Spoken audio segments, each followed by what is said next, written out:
بسم الله الرحمن الرحیم. د یو واقع د معاف کولو په باره کې. یو ورځ پروفیسر صاحب د کلاس ختمېدو په وخت ټولو شاګردانو ته ووی چې سبا به تاسو د ځان سره یو صفا تیلی او په هغې کې ټماټر به راوړئ.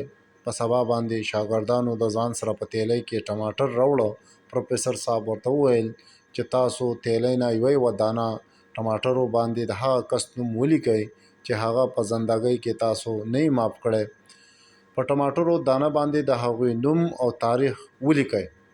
ټولو شاګردانو په ټماټرو دانې باندې د هغوی نومونه ولیکل او په تیلی کې واچول.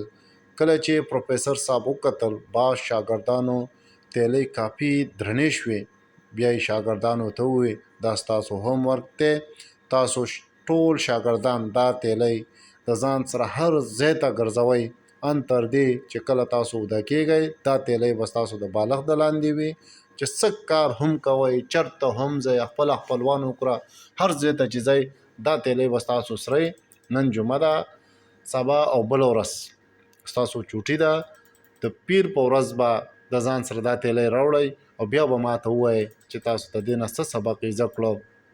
2 ورځې بعد شاګردان واپس راغلل. شاګردانو په چهرو باندې خفګانو ټولو ورته وویل چې هر ځای ته د ټماټر د ځان سره ګرځول څه د عذاب نه کم نه و.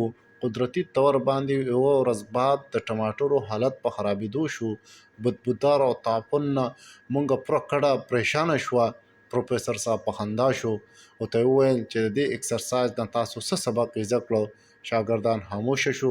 پروفیسر صاحب ورته وویل د دې اکسرسایز نه واضحه شوه چې روحاني طور باندې مونږ په ځان باندې څومره غیر ضروري وزن ګرځو.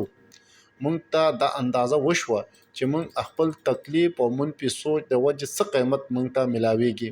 مونږ اکثر دا سوچ کوو که چېرې څوک معاف کول یا په چا احسان کول د یو کس دپاره ډیره ښه ده. در حقیقت کې بل معاف کول مونږ د خپل د ځان دپاره لا تعداد پیدې ورکولی شي.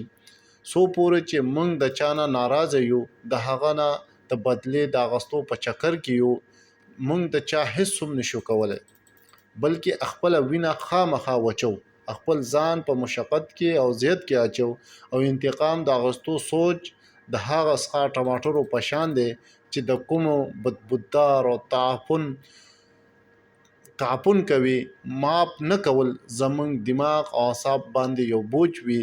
دې دپاره پکار ده چې موږ یو بل معاف کړو او د یو بل معاف کولو عادت جوړ کړو او پرسکون زندگی تیر کړو ځکه چې معاف کول سنت رسول الله صلی الله علیه وسلم هم دی او حکم قرآن هم دی. زه تاسو ټولو کتونکو ته درخواست کوم که چېرې چا څه غلطي کړې وي خدا را د الله رضا دپاره معاف کړئ. بس څوک چې تاسو په زندګۍ کې معاف کړی وي دا ویډیو هغه کس ته لازم ولیږئ. که ویډیو مو خوښه شوي ضروري لایک کړئ مخې ته خپل ملګرو سره شیر کړئ بیل آیکن ووهئ.